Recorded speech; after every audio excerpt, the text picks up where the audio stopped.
안녕하세요, 핑플릭스입니다. 작년 말 2주간의 터키 여행을 잘 마치고 왔어요. 이제 보통의 여행 기간 다르게 저는 장소 위주보다는 이제 여행에서 만났던 사람 위주로 후기를 좀 남겨볼게요. 첫 도시는 이스탄불이었는데요. 한인민박에서 묵었어요. 그래서 한인민박을 알아보니까 두 곳이 유명하더라고요. 한 곳은 이제 사람들이랑 이렇게 형 동생 하면서 이제 금방 친해진다는 좀 인기가 많은 곳이고, 다른 한쪽은 좀 조용한 분위기의 이제 민박인데요. 저도 이제 나이도 있으니까 조용한 곳으로 좀 예약해서 갔는데, 있는 동안 게스트가 저 혼자뿐이었어요. 그래서 6인실 방에서 호텔처럼 편히 쉬긴 했는데, 이제 계속 혼자 있다 보니까 좀 외롭기도 하더라고요. 그러던 중에 이제 3일째 아침에 이제 숙소를 나가려는데, 한 60대 초중반의 아주머니 한 분이 저를 붙잡는 거예요. 그러니까 며느리가 자기를 버리고 가서 지금 홀로 이스탄불에 남게 됐다고. 그러니까 자기 좀 데리고 다니라는 거예요. 자기는 이스탄불 아무것도 모른다. 그래서 같이 가기 좀 그런데 이제 계속 부탁하셔서 할 수 없이 제가 아주머니를 모시고 그날 하루 이제 이스탄불 거의 가이드를 해드렸죠. 다니면서 얘기를 들어보니까, 그러니까 그 아주머니가 며느리랑 4개월 동안 세계 일주를 하게 된 거예요. 근데 이제 같이 붙어 있다 보니까 싸우잖아요. 그래서 좀 관계가 냉랭해지고 결국 한 달도 되지 않아서 이제 어제 새벽에 이스탄불에 왔는데, 공항에서 대판 싸우고 이제 며느리가 도저히 어머니를 못 있겠다고 이제 혼자 택시 타고 가버렸다는 거죠. 그래서 새벽 2시에 이제 한국에 있는 아들한테 전화하고 막 울고불고 난리 쳐서 간신히 이렇게 숙소 예약하고, 이제 우버 어플도 난생 처음 깔아봤대요. 그래서 그거 타고 숙소로 왔다는 거죠. 그래서 그럼 이제 어떻게 하실 거냐 물으니까, 어차피 5일 뒤에는 또 이집트 가는 비행기를 타야 된대요. 그러니까 아들이 이미 4개월치 비행기 표를 다 예매해 놨다는 거예요. 그러면 공항에서 또 며느리 봐야 되잖아요. 그러니까 뭐 어쩔 수 없이 비행기는 같이 타는데, 이제 그 무조건 여행은 따로 다닐 거라는 거죠. 그래서 이제 한국 돌아가면은 평생 이제 며느리 얼굴 안 볼 거라는데, 뭐 아주머니 입장에서 심각하죠. 근데 제 입장에서는 좀 이게 웃기기도 했죠. 애초에 이 며느리랑 시어머니가 이 며칠도 아니고 단둘이 이 몇 개월의 생애 일주를 계획한 그 아들놈이 제일 잘못이지 않았나 싶습니다. 그 아주머니가 이렇게 하는 말 보니까 일단 절반은 며느리에 대한 욕이에요. 이제 너무 열받으니까. 그 나머지 절반은 다 자기 자랑인 거예요. 자기가 돈이 엄청 많다, 뭐 한때 잘 나갔다, 뭐 유명한 사람들 아 친하다, 뭐 전 세계 안 가본 곳이 없다. 그러니까 같이 다니는데 좀 피곤한 스타일이긴 했어요. 그래서 그 좀 혼자 가버린 며느리가 좀 이해되기도 했는데, 뭐 그래도 장점이 있으면 이제 뭐 사진도 찍어주시고, 그리고 제가 혼자 가기에 좀 뻘쭘했던 이제 좀 호텔 루프탑 카페가 있었는데, 거기에 이제 둘이니까 같이 갈 수 있다는 거예요. 그러니까 거기 경치가 되게 좋은 곳인데, 호텔 카페라 그런지 이 분위기가 혼자 가기엔 조금 민망하고 창피하더라고요. 가격도 엄청 사악하고. 그래서 아주머니랑 이제 거기 가서 이제 이런 얘기를 했더니, 그 아주머니가 이런 얘기를 하는 거예요. 이 나이가 되면 오히려 뻔뻔해진다.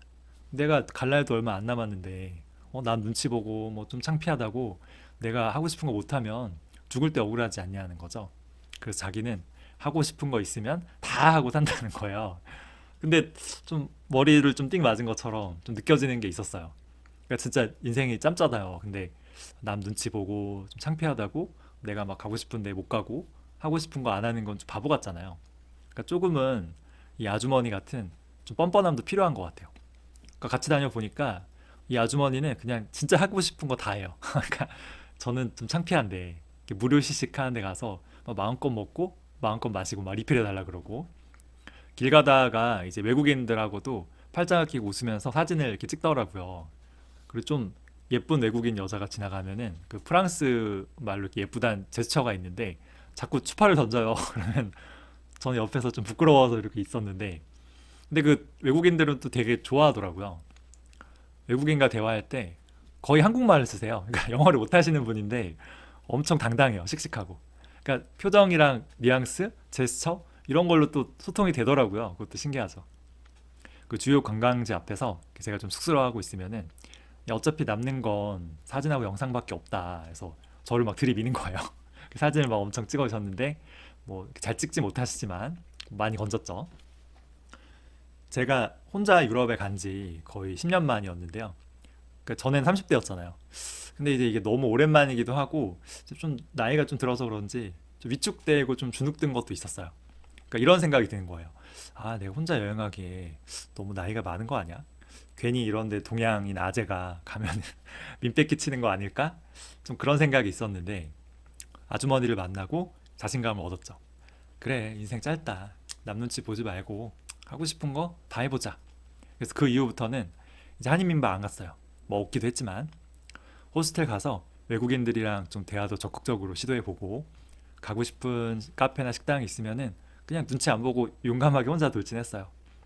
지나가는 외국인들한테도 사진 좀 찍어달라고 당연히 요구하고 대신에 이제 나도 찍어주겠다 해서 이렇게 가족들 커플들 사진도 많이 찍어줬거든요. 그러니까 우리는 어렸을 때부터 너무 예의 교육을 좀 빡시게 받았잖아요. 남 눈치를 너무 보고 이 체면을 좀 너무 중요시해요. 근데 그런 것 때문에 내가 진짜 하고 싶은 거를 포기하는 건 좀 바보 같죠. 그래서 행복해지려면은 그 아줌마 같은 좀 뻔뻔함도 필요해요. 제가 언젠가 책에서 읽었던 내용인데요. 중년이 즐기는 풍류에는 세월의 속절없음이 있다.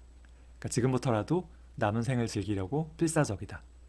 아무것도 한 것 없이 아, 세월이 얼마나 빨리 흘렀나. 시간이 없다.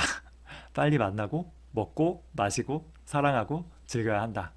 남들이 좋다는 거 구경하고 맛있다는 거 먹어보고 이런 평범하고 진부하고 식상한 행동이야말로 진짜 삶이다. 좀 와닿는 게 있죠. 그래서 이런 진짜 삶을 즐기고 향유하려면 얼굴에 철판 좀 깔아야 돼요. 그러니까 죽을 때 아, 그때 그랬어야 했는데 이런 후회를 남기면 안 되겠죠. 두 번째 만남은 에스키쉐히르라는 터키 중부 도시였는데요. 거기 호스텔에서 이제 71세 미국 할아버지를 만났어요. 그러니까 이분이 71세 같진 않아요. 근데 이제 혼자 커다란 배낭 하나 메고 세계 일주를 하시는 거예요. 그러니까 원래는 수학 선생인데 지금은 리타이어먼트 은퇴한 상태라고 하더라고요. 근데 이분이 굉장히 유쾌해요. 그러니까 우리로 치면은 아재 드립을 계속하는 거예요. 그러니까 제가 영어가 짧아서 이제 이해하지 못하는 드립도 많았는데요. 자기가 얘기해놓고 자기가 막 참지 못하고 막 웃는 거예요. 그래서 아, 이게 미국 아재들도 한국 아재들이랑 똑같다는 생각도 했어요. 사실 뭐 저도 그렇거든요. 한참 얘기하다가 이제 제가 궁금해서 주식 투자도 물어봤어요. 나는 미국 주식에 많이 투자하고 있다. 캘리포니아의 미국인들도 주식 투자에 관심이 많냐. 근데 갑자기 그분 얼굴이 굳어지더니 이러는 거예요. I'm not interested in that. 그러니까 투자에는 자기 관심이 없다는 거예요. 그러더니 또다시 여행이랑 이제 아재 드립을 막 하는 거죠. 그때는 좀 뭐야 했는데 나중에 생각해 보니까 이제 이해되기도 했어요. 그러니까 이분이 이제 원래 수학 강사였으니까 교사였으니까 정년까지 일했을 거 아니에요. 그러면 퇴직연금 계좌에서 자동으로 S&P 같은 걸로 투자돼서 이제 지금 굳이 신경 안 써도 될 정도의 충분한 연금이 쌓여 있겠죠. 그리고 그분이 몇 년 전에 배우자랑 사별했대요. 그리고 자녀도 없다고 하시더라고요. 그럼 내가 71세인데 배우자도 없고 자녀도 없다. 근데 여기서 돈을 막 투자해서 불리는 게 이게 의미가 별로 없잖아요. 그러니까 이분 입장에서는 뭐 주식이나 투자에 목매는 것보다 그냥 하루하루 더 즐겁게 이 충실히 인생을 향유하는 게 더 중요한 거예요. 그러니까 이야기하면서 계속 그런 미국식 아재 드립 하는 거는 어쩌면 보면 좀 즐겁게 살려는 그런 의지의 표출일 수도 있죠. 그래서 인생이 생각보다 길지 않아요. 그래서 투자 공부를 하되 너무 막 과도하게 하는 건 안 좋은 것 같아요. 그러니까 아마 저랑 와이프도 나이가 꽤 있어서 자녀가 생기지 않을 것 같은데요. 그러면은 어차피 우리 둘이 살 건데 더 수익률을 높이는 게 큰 의미가 있을까? 솔직히 뭐 공부한다고 수익률이 높아지는지도 잘 모르겠고 그래서 투자나 특히 거시경제 시장에 대해서 공부할 시간에 더 다른 좋은 책을 읽고 이렇게 지인들이랑 즐거운 시간 보내고 내가 좋아하는 다른 것들을 즐기는 게 더 낫지 않냐는 생각이 들어요. 오히려 이렇게 좀 투자에 관심을 껐을 때 수익률이 더 좋을 수도 있거든요. 그 할아버지를 보면은 이제 71세잖아요. 근데도 배낭 하나 메고 이렇게 세계 일주 할 수 있는 그 체력, 그리고 호기심, 용기도 배울 점이죠. 이제 아마 보통의 사람이라면 숙소를 호텔로 잡았을 텐데 이제 호스텔로 정한 것도 저처럼 다양한 국적의 여행자들이랑 이런저런 좀 이야기를 나누고 싶어서 그랬을 수도 있어요. 그래서 자기 취미 중에 하나가 블로그라고 하면서 이제 맥북을 꺼내서 보여주시더라고요. 그래서 나이가 들어서도 할 수 있는 취미로 역시 글쓰기만한 것도 없는 것 같다는 생각이 있었어요. 제가 영어 실력이 조금만 더 좋았으면은 이제 한국 아재 드립도 몇 개 알려드렸을 텐데 좀 아쉽네요. 음, 이스탄불은 영어가 통해요. 근데 이게 조금만 시골로 가면은 영어 할 줄 아는 사람이 줄어들어요. 그래서 제가 시브리이사르라는 진짜 좀 시골 마을에 간 적이 있는데 여기는 아예 영어 가능한 사람이 없는 거예요. 그래서 이제 뭐 이렇게 통역기, 구글 번역기로 통역을 했는데 한 식당에 제가 들어갔어요. 그래서 20대 종업원이 영어를 못하더라고요. 그래서 이제 번역기 어플을 키려 하는데 거기 지배인으로 보이는 60대 남자분이 이제 저한테 와서 영어로 말을 거는 거예요. 그래서 반가운 마음에 이제 영어로 얘기하고 주문을 했는데 이분이 주문을 받고 자리를 안 떠나요. 그때 저한테 뭐 이름이 뭐냐, 어디서 왔냐, 여행 중이냐, 어떻게 여기까지 왔냐, 뭐 직업은 뭐냐, 결혼은 했냐 계속 막 물어보는 거예요. 근데 이게 저도 영어를 잘 못하기 때문에 이제 둘 다 영어 초보자라 그런지 대화가 더 잘 되는 느낌이 있어요. 그래서 이분 말로는 이 마을에서는 이제 영어 할 줄 아는 사람이 진짜 몇 없는데 그중 하나가 자기라고, 자기도 독학으로 배웠다고 하는데 이 자부심이 대단하시더라고요. 그 식당에 20대로 보이는 직원도 여럿 있는데 이제 이런 젊은 직원들은 영어를 못 하는데 오히려 60대로 보이는 지배인이 독학으로 배운 거예요. 그래서 이 배움에 대한 열정은 나이랑 별 상관이 없구나. 식사를 다 하고 이제 계산하고 가는데요. 이제 그분이 갑자기 저를 불러 세우더라고요. 그러더니 제 이름을 이렇게 천천히 불러주면서 손을 악수하자고 그러더니 오늘 만나서 너무 반가웠다. 진짜 행복한 여행이 되길 바란다고 하는데 이제 그 눈빛과 말투에서 좀 진심이 느껴지는 거예요. 그래서 좀 감동도 받았어요. 그래서 제 나이가 들어도 배움에 대한 열정을 잃지 말아야겠다. 그리고 무엇보다 인간애를 잊지 말아야겠다는 생각을 했어요. 그래서 제가 이분 때문에 자극받아서 한국 오자마자 영어 공부 시작했거든요. 그래서 스픽이라고 이제 AI로 하는 어플인데 예전에 이제 듀오링고도 해봤어요. 근데 듀오링고는 이게 자꾸 타자를 쳐야 돼요. 이 스피킹이 안 돼요, 잘. 근데 이 스픽은 그냥 말하는 것만으로도 되더라고요. 그래서 좀 열심히 하고 있는데 관심 있는 분은 한번 검색해 보세요. 터키 여행에서 이제 꽃이라고 할 수 있는 곳은 카파도키아라고 있어요. 그 숙소에 제가 외국인들과 좀 친해졌는데 29살 인도 친구가 있었고 30살 파키스탄 친구가 있었어요. 그래서 같이 술 마시러 왔는데요. 인도 친구는 지금 두바이에서 이제 아키텍처 디자이너로 일하고 있고 파키스탄 친구는 미국 LA에서 엔지니어로 일하고 있더라고요. 어떻게 보면 그는 나라에서는 되게 엘리트인 거예요. 해외파하고. 그래서 원래는 제가 쏠려고 했는데 이제 얘기를 듣고 그냥 더치로 했죠. 아마 저보다 훨씬 잘 벌 거예요, 돈을. 그때가 이제 계엄령 터진 이틀 후였는데 이제 뉴스가 다 왔잖아요. 그래서 저한테 한국 괜찮냐고 막 걱정을 해주는데요. 이제 괜찮다고 했지만 파키스탄이랑 인도 사람들이 한국 정치 걱정을 해주다니 좀 씁쓸했죠. 술을 마시는데 이제 그 레스토랑 지배인이 이제 우리 조합이 좀 이상하잖아요. 그래서 너네 어디서 왔냐고 물었는데 이제 파키스탄 친구가 이제 프롬 파키스탄이라고 하니까 자기도 파키스탄 출신이라면서 막 반가워하는 거예요. 그러면서 파키스탄도 이제 부족이 있나 봐요. 그래서 서로 자기 부족 이름을 얘기하는데 이제 인도 친구가 놀라는 거죠. 우리 엄마도 그 부족 출신이라고. 그러면서 또 자기들끼리 막 한참 얘기하더라고요.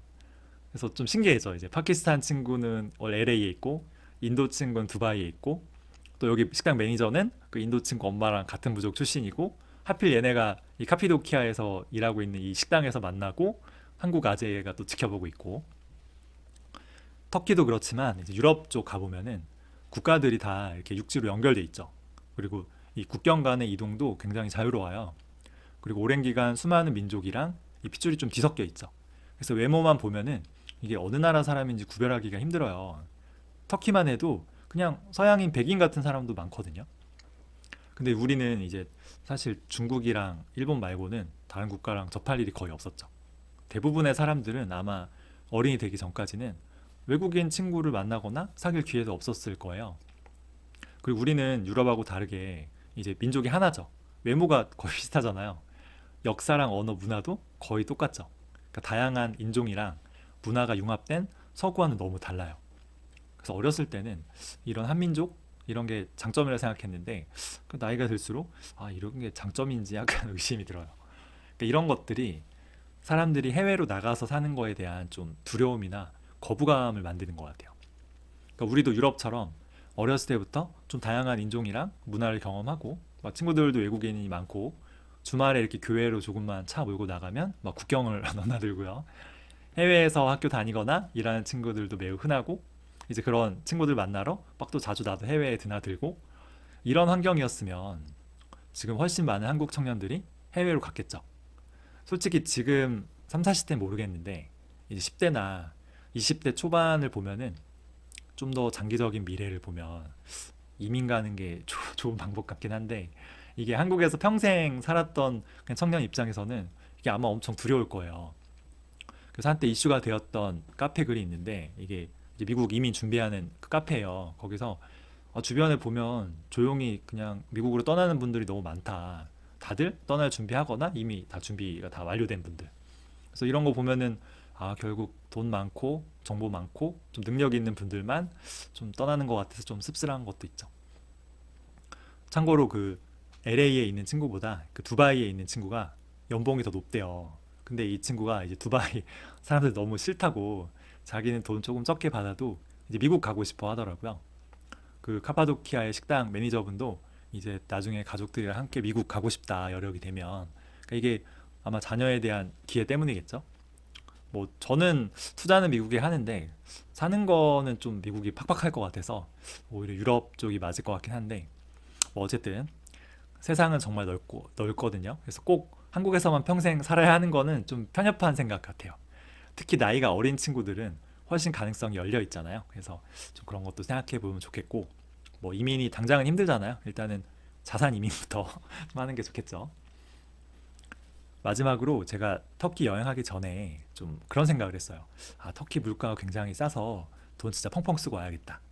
왜냐하면은 터키 그 리라와 화폐가 10년 동안에 달러 대비로 하면 거의 12분의 1 토막 났어요. 그러니까 우리 원화로 봐도 거의 10분의 1 토막 났죠. 그러니까 원래도 우리보다 물가가 낮을 텐데 화폐 가치가 거의 이렇게 낮아졌으면은 물가는 훨씬 싸졌을 거 아니에요. 그래서 처음에 이스탄불 가서 제가 아침에 카페에서 크로아상이랑 이제 커피를 시켰는데 계산해 보니까 한국 돈 8,000원 정도 나오는 거예요. 그래서 뭐야 이건 한국이랑 별 차이가 없네 하고 실망했는데 이제 계산해 보니까 제가 잘못한 거예요. 8,000원이 아니고 이제 16,000원인 거죠.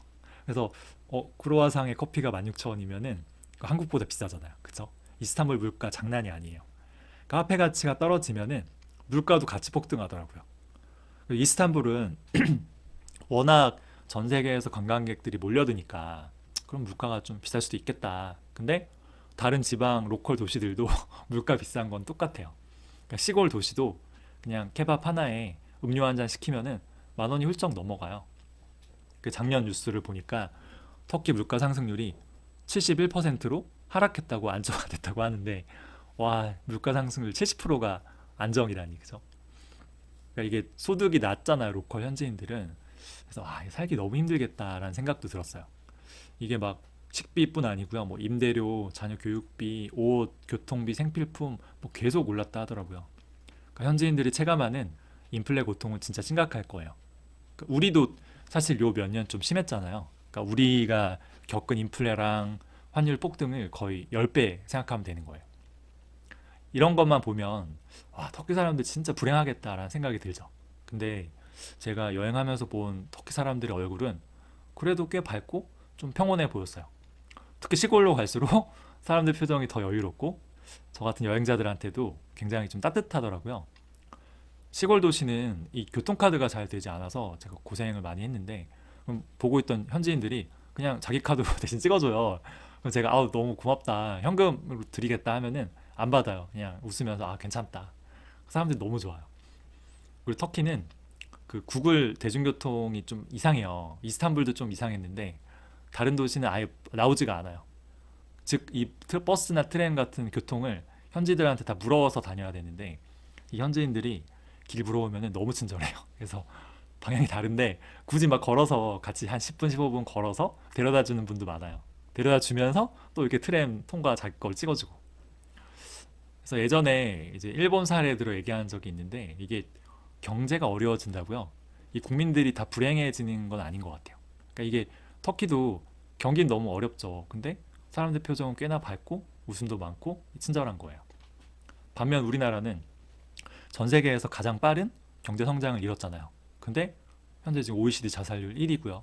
행복도 조사하면은 뭐 거의 언제나 꼴찌 수준이잖아요. 그러니까 이게 경제 난으로 힘들어하는 터키 사람들이 우리나라 사람들보다 이 마음의 행복도 면에서는 더 풍요로울 수도 있어요. 저는 우리나라 경제가 뭐 터키처럼은 안 된다고 봐요. 근데 이제 장기적으로 보면은 결국은 저성장에 빠지고 예전과 같은 경제 활력이 사라지는 건 확실하잖아요. 근데 그렇다고 우리나라 사람들이 역시 다 불행해지진 않을 것 같아요. 그래서 오히려 이렇게 좀 성장에 대한 기대가 사라지면 서로에 대한 과도한 비교도 없어지고요. 이게 지금의 딱 획일화되어 있는 이런 삶의 기준에서 벗어나서 이제 각자 좀 다양한 행복의 기준도 생기고 오히려 내면적으로는 더 행복하고 좀 풍요로워질 수도 있거든요.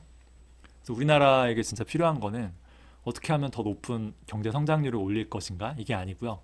어떻게 하면 덜 욕망하고 이 마음의 여유를 가질 수 있을지 각자의 마음가짐과 좀 행복에 대한 철학 같은 거가 아닐까 싶기도 합니다. 자, 제가 정리하면은 그 며느리와 싸워서 홀로 남은 아줌마한테 배운 인생 짧다. 남 눈치 보지 말고 하고 싶은 거 다 하고 살자. 죽을 때 후회하기 전에. 그리고 두 번째, 그 71세 할아버지한테 배운 투자 공부에 너무 시간 뺏기지 말고 진짜 인생을 살자. 세 번째는 그 터키에 영어 공부 독학으로 하셨던 그 지배인 아저씨. 나이가 들어도 배움에 대한 열정을 잃지 말자. 그리고 세상이 넓어요. 한국에만 갇힌 우물한 개구리가 될 필요는 없을 것 같아요. 특히 10대나 20대 같은 좀 젊은 분들은. 다섯 번째로 우리도 경제가 이제 좀 어려워지겠죠. 그래도 다들 뭐 불행할 필요는 없습니다. 경제가 어려워도 우리 내 마음속 내면의 행복도는 오히려 올라갈 수 있다는 거. 마지막으로 터키에 다녀와서 이제 화폐 가치 하락, 이제 인플레를 해지할 수 있는 그런 달러 자산에 대한 생각이 좀 더 강하게 들었어요. 그래서 원화 자산 몰빵은 절대 금물입니다. 달러 자산을 잘 보유해야 해요. 그래서 준비한 내용은 여기까지고요. 좀 어이없는 내용일 수 있지만 뭐 듣고 의견이나 궁금한 거 있으면 댓글로 남겨주세요. 들어주셔서 감사합니다.